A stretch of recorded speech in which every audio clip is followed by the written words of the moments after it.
தமிழக அரசியல்ல இதுவரை இல்லாத அளவுக்கு ஒரு மிகப்பெரிய ஒரு அலை வீசி இருக்கு அப்படின்னு சொல்லிட்டு நிறைய பேர் சொல்லிட்டு இருந்தாங்க. அந்த மாதிரிதான் ஒண்ணு போயிட்டு இருக்கு. இங்க என்னன்னா ஏடிஎம்கே ஒரு பக்கம் அடிச்சிட்டு இருக்காங்க. டிஎம்கே என்னடா நேத்து ஆரம்பிச்ச கட்சி இன்னைக்கு நம்மளும் போட்டு வெளுத்துட்டு இருக்காங்க அப்படின்னு சொல்லிட்டு இருக்கிற சுச்சுவேஷன்ல பிஜேபி அது எங்க போச்சு? அப்படி ஒருவேளை வெஸ்ட் பெங்கால ஜெயிச்சனால அங்க ஓடிட்டாங்க போல, தமிழ்நாட்டுல பருப்பு வேகாது அப்படின்னு தெரிஞ்சு ஓடிட்டாங்க அப்படின்னு நீங்க நினைச்சீங்கன்னா அவங்க அப்படிலாம் இல்ல. சைலண்டா ஒரு வேடிக்கை பண்ணிட்டு இருக்கிறாங்க. அவங்கள பொறுத்து இருந்து அவங்கள பத்தி நம்ம இப்ப பாக்கலாமா? இங்க என்னன்னா அமித்ஷா இவர் வந்தா இவர் என்ன கிழிச்சிருவாரா, தள்ளிடுவாரா, இங்கெல்லாம் ஆணி தமிழ்நாட்டுல எல்லாம் ஆணியை புடுங்க முடியாது அப்படின்னு சொல்லிட்டு இங்க ஒரு சில பேர் பேசிட்டு இருக்கீங்க. என்னன்னு இப்ப நான் சொல்றேன். அதாவது இந்த அமித்ஷா அவர்களை குறைச்சி எடை போடுறது ரொம்ப தப்பு. அமித்ஷாவை பத்தி ஒண்ணு சொல்லட்டுமா? அவர் இறங்கி உள்ள ஆட மாட்டாரு. அதுக்கு பதிலா என்ன பண்ணுவாருன்னா இன்னொரு ஆளை வச்சு ஒரு கேம் ஆடுவாரு. இப்ப என்னன்னா ஏடிகே கதையை முடிச்சு விட்டாரு பாத்தீங்களா, அந்த மாதிரி ஒரு கேம் ஆடுவாரு. என்ன கேம்னு சொல்லிட்டு பாக்கலாமா? இப்போ சிக்கிம் ஒரு சின்ன ஸ்டோரியில ஸ்டார்ட் பண்ணலாமே. சிக்கிம் நீங்க எல்லாரும் கேள்விப்பட்டிருப்பீங்கன்னு நினைக்கிறேன். இந்த சிக்கிம்ல என்ன நடந்துச்சுன்னு சொல்லிட்டு பாக்கலாம். அங்க ஒரு முதலமைச்சர் இருக்காரு. கிட்டத்தட்ட பவன்குமார் சாம்லின்னு சொல்லிட்டு ஒரு முதல்வர் ஒருத்தர் இருந்தாரு. 1994ல கட்சி ஆரம்பிச்சு 2019 வரைக்கும் ஆட்சியில இருந்தாரு. கிட்டத்தட்ட 25 வருஷம் ஆட்சியில இருந்தாரு. அவர்கிட்ட பிஜேபி கேக்குறாங்க, இந்த மாதிரி உங்க கூட கூட்டணி வச்சு நாங்க ஒரு 4-5 சீட்டு கொடுங்க, நாங்க வின் பண்ணிக்கிறோம், நாங்க சிக்கிஎம் நாங்க ஆட்சி பண்ணதுல, அதனால நான் எனக்கு ஒரு 4-5 சீட்டு கொடுத்தீங்கன்னா நாங்க அதுல ஜெயிச்சுட்டு நாங்க இருந்துட்டு போறோம் அப்படின்னு சொல்லிட்டு கேட்டாங்க. பட் அவரு அதுக்கு என்ன சொன்னாருன்னா, இல்லங்க அதெல்லாம் கொடுக்க முடியாது. யாரு நம்ம பவன்குமார் சாம்பிளிங் கம்பெனி என்ன சொன்னாருன்னா, அதெல்லாம் கொடுக்க முடியாது, கொடுத்தோம்னா நீங்க எங்களை சொல்லி முடிச்சுட்டு நீங்களே ஃபுல்லாவே ஆட்சி பண்ணிடுவீங்க, அதனால நாங்க கொடுக்க மாட்டோம் அப்படின்னு சொல்லிட்டு சொன்னாங்க. சொன்ன உடனே என்ன பண்ணிட்டாங்க, இவங்களுக்கு பிஜேபிக்கு சும்மா கோவம் வரும், பேசாம இவங்க என்ன சொல்லிட்டாங்க, இல்ல உங்களுக்கு நாங்க இங்க சப்போர்ட் பண்ணல, டெல்லியில எல்லாம் சப்போர்ட் பண்றோம் அப்படின்னு சொல்லிட்டாங்க. நம்ம ஆள் சும்மா விடுவாங்களா? இது நடந்த கொஞ்ச நாளே சீக்கியம் ஜனநாயக முன்னணி கட்சியில இருந்து ஒருத்தர் விலகி அவர் ஒரு தனி கட்சி ஆரம்பிச்சாரு. அது யாருன்னு பாத்தீங்கன்னா பிரேம் சிங் தமாங். அவங்க என்ன பண்ணிட்டாங்க, அவர் தனி ஒரு கட்சி ஆரம்பிச்சிட்டாரா. ஒண்ணு பிஜேபி என்ன பண்ணாங்கன்னா, வாங்க நம்ம கூட அலைன்ஸ் வச்சு நம்ம இப்ப தேர்தலில் போட்டியிடலாம் அப்படின்னு சொல்லிட்டு 2019 தேர்தலில் போட்டிட்டாங்க. போட்டியிட்டதுல நம்ம பவன்குமார் சாமிங்க இருந்தார் பாத்தீங்களா, 2019 வரைக்கும் ஒரு ஆட்சி கட்டில அமர்ந்திருந்தவரு முதல் முறையா தோத்து போனாரு. என்ன ஆச்சுன்னா, அங்க இங்க நம்மளுக்கு தொங்கு சட்டசபை மாதிரி ஆட்சி பாத்தீங்களா, அந்த மாதிரி அதே மாதிரி அங்கேயும் தொங்கு சட்டசபை ஏற்பட்டுச்சு. ஏற்பட்டோம்னா அங்க பிஜேபி யார் கூட அலையன்ஸ் வைக்கிறாங்களோ அவங்கதான் கண்டிப்பா ஆட்சியில் அமர முடியும். அந்த மாதிரி சுச்சுவேஷன் வந்துச்சு.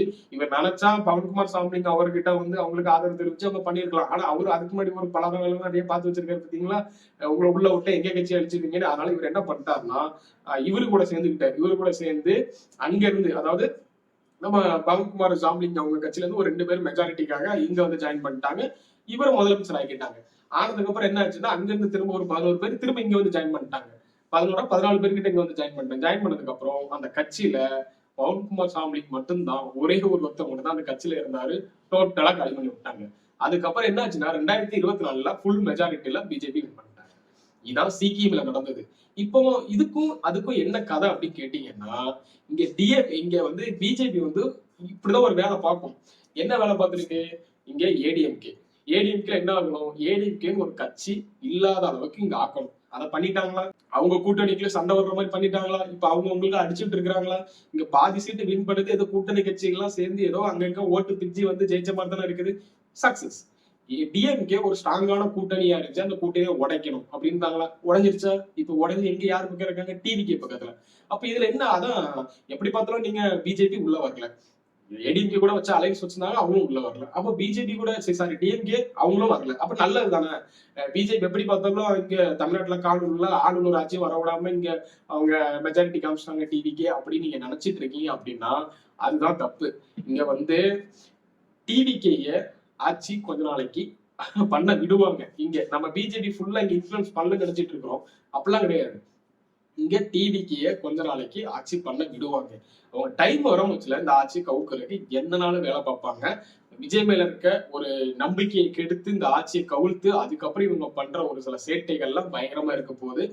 அடுத்த வீடியோவில் நான் உங்களுக்கு தெளிவான எக்ஸ்பிளைன் பண்றேன். நீங்க பிஜேபி சும்மா சாதாரணமா இடம் போட்டுட்டு இருக்கீங்க, அவங்கள நம்ம உள்ள விட்டுட்டோம் அப்படின்னா இதான் நடக்கும். ஒரு கட்சிக்குள்ள நம்ம உள்ள விட்டா இது நடக்கும் அப்படின்னு சொல்லிட்டு நல்லா தெரிஞ்சுக்கீங்க. இங்க மேல அவங்க எப்படி பண்றாங்க என்ன இது பண்றாங்கன்னா நமக்கு தெரியாது.